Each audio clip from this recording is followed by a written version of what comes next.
Well, hello and welcome to Evening Jesus as we continue to celebrate Holy Week from home. This week we're spending time looking at the days leading up to Jesus' crucifixion. We're asking the question, what was Jesus doing and why was it significant? Now, it's important to remember it's Passover when all of this is happening. And Passover time was freedom time. Right? Every year, and still to the present day, the Jewish people tell the story of the exodus from Egypt, leaving the slavery of Pharaoh and coming through the wilderness to the promised land. And Passover was the setting Jesus chose for his final showdown with the temple and its corrupt leadership. Here's what we read happens on Wednesday of Holy Week.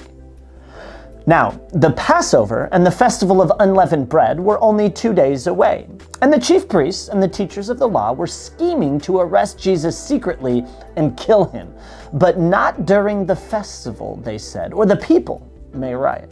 Now, while he was in Bethany, Jesus, reclining at the table in the home of Simon the leper, a woman came with an alabaster jar of very expensive perfume made of pure nard.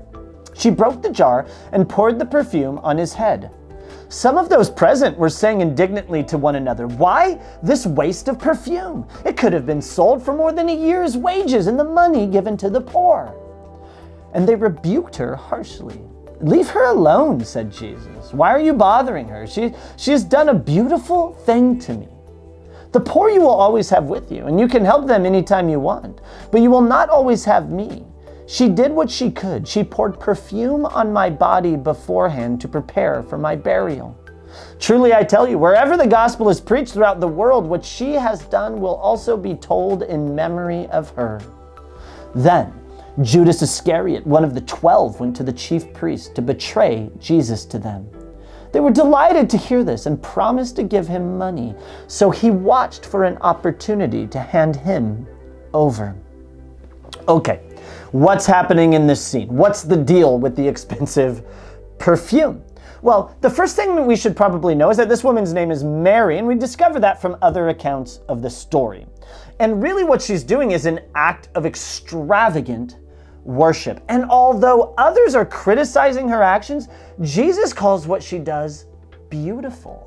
This is Mary's over-the-top, extravagant way of acknowledging who Jesus is, that he's the Messiah, the anointed King of Israel. Mary seems to be saying with her gesture that it is now time for Jesus to be publicly acknowledged as the chosen one of God. Now, here's what's interesting. Jesus doesn't call what she does his anointing for his coronation as king. He says that she's anointing him for his burial. Wait, what? Could you imagine being in the crowd and Jesus just says that out of nowhere? "Hey, don't get mad at this girl. She's preparing me for burial." What? What's happening, right? Mary thought she was anointing Jesus for his coronation as king, but Jesus says, "No, you're anointing me for my burial." Well, which is it? Well, I actually think both are true.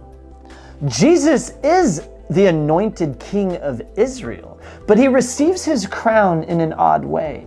He would receive his crown while hanging on a Roman cross, dying. Listen, Holy Wednesday is about making Jesus' prediction come true, I think.